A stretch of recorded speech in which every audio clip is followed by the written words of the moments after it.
बेटा जाओ पहले तुम अपने पैर का एक्सरे करा के लेके आओ, तब मैं बताऊंगा कि तुमको कौन सी दवाई लेनी है।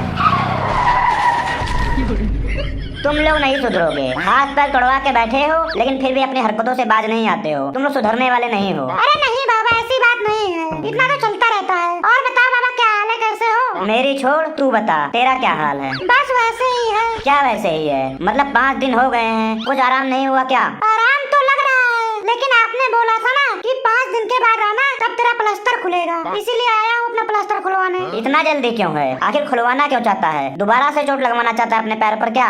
वैसे भी कभी हाथ तोड़वा कर आ जाता है, कभी पैर तोड़वा कर आ जाता है, कभी सर फड़वा के आ जाता है। मैं कौन सा जान के तोड़वा के आता हूँ? कभी कभार गिर उड़ जाता हूँ, ये लड़ाई झगड़ा हो जाती है, तब लग जाती है थोड़ी बहुत। कोई जान कर अपनी हड्डियाँ थोड़ी तोड़वा लेगा। तेरी गलती की वजह से टूटता है। अभी तेरा प्लास्टर नहीं खुलेगा। और इतनी जल्दी क्यों कर रहा है प्लास्टर खुलवाने की? कहीं जाना है क्या? बारात वारात में तो नहीं जाना है तेरे को? शादी तो नहीं है किसी की, या किसी भंडारे में खाना खाने जाना है? कहीं भी जाना हो तो ऐसे ही जाओ, अभी प्लास्टर नहीं खुलेगा तेरे हाथ का। आप दवाई करो, आप हकीम हो, इसके रिश्तेदार नहीं हो जो ऐसे बोल रहे हो यहाँ नहीं जाना, वहाँ नहीं जाना, ये नहीं करना, वो नहीं करना। इसकी मर्जी जो करेगा। आपका काम है प्लास्टर खोलना, आप प्लास्टर खोल दो। तू कौन है रे? बीच में क्यों बोल रहा है? जिस दिन इसका एक्सीडेंट हुआ था उस दिन तो तू नजर नहीं आया था। उस दिन मैं स्कूल में था और स्कूल से आते ही सबसे पहले मैं ही इसके पास गया हूँ। बाबा, मैं अच्छा पढ़ने वाला स्टूडेंट हूँ, स्कूल जाना होता है मेरे को, बात समझा करो बाबा। वो तो अच्छी बात है ना, जाओ स्कूल जाओ, पढ़ाई लिखाई करो। दाहिने हाथ से लिखते हो ना, मुँह से पढ़ते हो ना, तो फिर उसमें बाएं हाथ का क्या काम है? कोई काम नहीं है बाएं हाथ का। क्यों नहीं है बाएं हाथ का काम? बहुत काम है। धोना होता है सुबह सुबह, आप आकर धो दिया करोगे क्या इसका?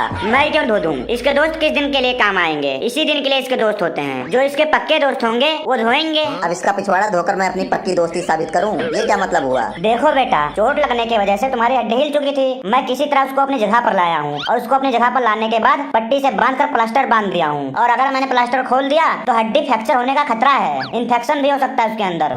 एक्सरे इसका कहाँ है? लाओ लाओ, मैं दिखाता हूँ। वैसे कितना टाइम लगेगा? पूरा साल ऐसे ही घूमता रहूंगा मैं? साल भर कौन बोल रहा है? 15-20 दिन लगता है। 15-20 दिन हो जाएगा तो मैं अपने आप बुलाकर प्लास्टर खोल दूंगा। अभी क्यों नहीं खोल सकता हूँ? 4 लोगों के बीच में बैठना होता है, स्कूल जाना होता है, दोस्तों के घर जाने होते हैं, कुछ हाथ पैर मारकर छोटा मोटा बिजनेस करके अपना पॉकेट मनी लाता हूँ। कहाँ से लाऊंगा पॉकेट मनी में? घर में ही बैठे रहो, जब इधर उधर जाओगे ही नहीं तो पॉकेट मनी की क्या जरूरत पड़ेगी? आराम से घर में बैठो, और अगर ज्यादा ही जरूरत है ना तो विकलांग पेंशन भर लो। सरकार पैसे तो देती रहती है, उस पे पेंशन तुम्हारा आता रहेगा, आपका पॉकेट मनी आपके घर पे आता रहेगा। क्या दिक्कत है? मतलब मैं विकलांग हो गया हूँ हमेशा के लिए, तो सरकार मुझे पेंशन देती रहेगी? वैसे ही जब मैं बाइक से गिरा था ना तो मेरा मोबाइल, मेरा पर्स, बाकी जो से जेब में सब पड़ा था, पता नहीं कौन उठा के लेके चला गया।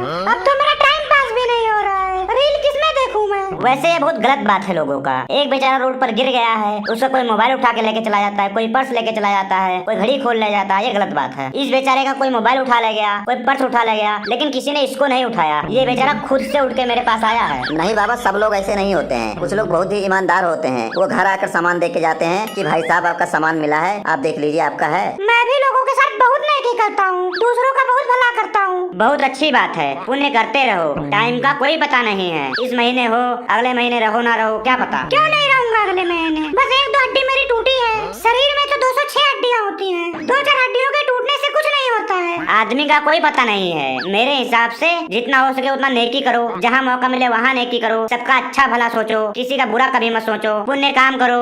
बाबा आप भी थोड़ा नेकी कर लो, आपके पास भी टाइम ज्यादा नहीं है, जितना हो सके आप भी नेकी किया करो। समोखन सही बोल रहा है, आपको तो हमसे पैसे ही नहीं लेने चाहिए, आपको अपनी दवाई का फीस नहीं लेना चाहिए, पुण्य कमाना चाहिए, पुण्य। ये मेरा रोजगार है, इसी के वजह से मेरा घर और परिवार चलता है। मैं अपने परिवार वालों का पेट पालता हूँ इसी की वजह से ही। और मैं कौन सा तुमसे लाखों रुपए ले लिया हूँ? और यही तो अगर हॉस्पिटल में जाता तो तुझे अब तक पता लग जाता। तेरे इसी हाथ में प्लेट डालते, चम्मच डालते, सरिया डालते, तब तुझे पता चलता। सरिया क्यों डालते? यहाँ पर कौन सा लिंटर पड़ रहा है? एक छोटी सी हड्डी टूटी है बस, कहीं इतना बड़ा कांड नहीं हो गया है। मुझे देख लो, 80 साल का हूँ, लेकिन आज तक मेरी एक भी हड्डी नहीं टूटी है। मैं एक बहुत बड़ा पहलवान था अपने टाइम पर। पहलवान थे अपने टाइम पर? इतने ही बड़े पहलवान थे अपने टाइम पर, तो इस टाइम पर ना आपको पहलवानों का कोच होना चाहिए। ये हड्डियों के हकीम बनकर क्यों बैठे हुए यहाँ पर? और हमने तो आपका कहीं नाम नहीं सुना, ना किसी दंगल में, ना WWE में, कहीं भी नहीं सुना मैंने। ज्यादातर ना जो लोग हड्डियाँ ठीक करते हैं वो अपने जमाने के पहलवान होते हैं। पहले ये कोच वोच कुछ नहीं होता था। आज भी कोई मेरे साथ दौड़ के देख लो, रेस लगा लो मेरे साथ। और इसका एक्सरे लेके आए हो? एक्सरे? हाँ, एक्सरे तो जाकर ही करवा लिए थे। आप देखो इसमें कुछ और तो दिक्कत नहीं है एक्सरे में। एक बार इसका एक्सरे ध्यान से देख लो, कुछ और तो नहीं टूटा उटा है। नहीं, एक्सरे रहने दो, मुझे एक्सरे नहीं देखना है। मुझे पता है इसकी कौन सी हड्डी टूटी थी। मेरा आँख ही एक्सरे है, मुझे देखने पे ही पता चल जाता है। इतना एक्सपीरियंस है मेरे पास। और मेरी एक बात सुनो, अगर एक्सरे करा ही लिए हो तो एक काम करो, इसको फ्रेम करवा लो। पहले फ्रेम करवा लो, उसके बाद लेमिनेशन करवा कर अपने घर में टांग दो। ये एक्सरे है, मेरे दादाजी की फोटो नहीं है जो उसको फ्रेम करवा कर दीवार पर टांग दूं। बेटा ये सब यादें होती हैं, ये घर में होनी चाहिए। ये सब देखकर एक दिन सोचोगे कि वहाँ पर मुझे चोट लगा था, ऐसे चोट लगा था। और तो और सामने टांगने से एक फायदा और भी है कि कहीं जाने से पहले एक नजर एक्सरे को देख लोगे तो बाइक ध्यान से चलाओगे। एक्सरे को भी यादों की तरह संभाल कर सजोक कर रखना चाहिए।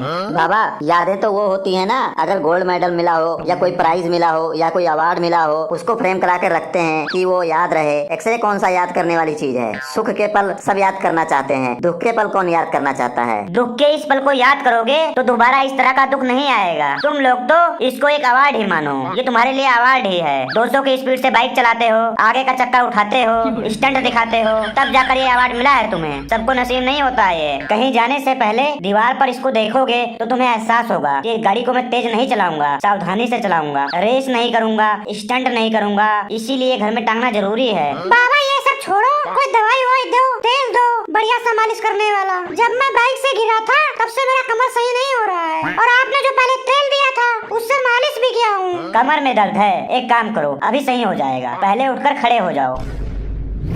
अब एक काम करो, डांस करो। गाना मैं बता रहा हूँ, कमरिया करे लपालप लॉलीपॉप लागे लो। उस गाने से और मेरे कमर से क्या कनेक्शन है? बाबा कोई तेल लगाओ, ये डांस वांस कौन सा इलाज है? सब सही हो जाएगा। मैं गाना गा रहा हूँ, तू स्टेप बाय स्टेप डांस करता रहे। एक बार ट्राई तो कर, मेरी बात समझ, एक बार ट्राई कर। मेरा बहुत ज्यादा एक्सपीरियंस है इस सब काम में, माहिर हूँ मैं, माहिर। चल ठीक है यार, एक बार मोनू ट्राई कर ले यार। बाबा आप गाना गाओ, ये डांस करेगा। कमरिया कमरिया करेला पालक रे धोप लागे। कमरिया कमरिया करेला पालक रे धोप लागे। बस बस बस, अब अपनी जगह पर बैठ जाओ। कुछ फर्क पड़ा? अभी कुछ पता नहीं चल रहा है। ऐसे ही मोबाइल में गाना लगा कर दिन में 4 बार करना है, 7 दिन। वो तो ठीक है बाबा, पर जो है गाना बहुत पुराना अपने जमाने के आप जो है लेकर आए हो। इससे भी अच्छे अच्छे गाने आ चुके हैं। आप अपने टाइम के गाना क्यों बता रहे हो? हमारे टाइम का गाना बताओ, ताकि इसके साथ मेरा भी अगर मन करे डांस वांस करने का तो मैं इसके साथ ज्वाइन हो जाऊँ। नहीं नहीं, गाना चेंज मत करना, इसी गाने से आराम होगा। अब तक कई लोगों का कमर इसी गाने के वजह से ठीक हुआ है। जितना पैसा वो लोग गाने से नहीं कमाए होंगे, उससे ज्यादा पैसे तो मैं इस गाने से कमर ठीक करके कमा लिया होऊंगा। अगर यही गाना रोज लगा के डांस करूंगा ना तो मेरे पड़ोस वाले मेरे को मारने आ जाएंगे। आप ऐसा करो, तेल दो, तेल जिससे मेरा ये दर्द ठीक हो जाए, हाथ ठीक हो जाए मेरा। हाँ हाँ, तेल दे दूंगा। तेल लगा के ही स्टेप करना है पूरे 20 दिनों तक। बाबा एक बात बताऊं, मैं यहाँ इसका इलाज करवाने आया हूँ, डांस सिखाने नहीं। 20 दिनों तक ये कमर हिलाता रहेगा, इससे पता है ये नचनिया बन जाएगा। इसका कमर ठीक होना हो पर ये डांस स्टेप जरूर सीख जाएगा 20 दिनों में। मैं आपको एक सीक्रेट बात बताता हूँ। इससे पहले भी मेरी एक बार लड़ाई हुई थी। मेरे स्कूल के बाहर कुछ लड़कों ने मेरा हाथ पकड़कर मरोड़ दिया था। उस टाइम ना मेरे पड़ोस के अंकल ने मेरा हाथ सही कर दिया था। हाँ हाँ, उन्होंने हड्डी अपने जगह पर कर दिया होगा, क्योंकि कभी कभी हड्डी इधर उधर हो जाती है, तो उन्होंने उसको अपने जगह पर कर दिया होगा, इसलिए ठीक हो गया होगा। पर इस बार ना आपकी हड्डी में फ्रैक्चर है, एक्सरे में साफ पता चल रहा है, आप लोग भी देख सकते हो। इसीलिए मैंने गर्म पट्टी बांधकर प्लास्टर कर दिया है। इतने प्यार से बांध रहा हूँ ना कि जैसे कोई बहन अपने भाई के हाथ में प्यार से राखी बांधती है। अब खोल भी दो, पिछले 5-6 दिनों से बांध के रखा हूँ, खोल दो अब। इतनी जल्दी नहीं खोल सकता हूँ। मैं जिंदगी भर ऐसे ही घूमता रहूंगा। नहीं खोलना है तो बता दो, मैं जा रहा हूँ, अपने आप खोल लूंगा मैं चला। मेरे कमर में दर्द होने लगा, फिर से दर्द होने लगा। जल्दी जल्दी से वो वाला स्टेप करो, वो वाला स्टेप जो अभी कर रहे थे। मैं गाना गा रहा हूँ। कमरिया कमरिया करेला पालक रे धोप लागे। कमरिया कमरिया करेला पालक रे धोप लागे। बस कर मोनू, बस कर, मजाक बना कर रखे हो मजाक। यहाँ कोई मुजरा चल रहा है क्या? बैठ जाओ बैठ जाओ, कुछ सुकून मिलता है ना ये स्टेप करने से। मजा आ रहा है कि नहीं आ रहा है? आ रहा है ना मजा? कसम खा के बोलना, तुम्हारे टूटे हुए हड्डियों की कसम है तुझे।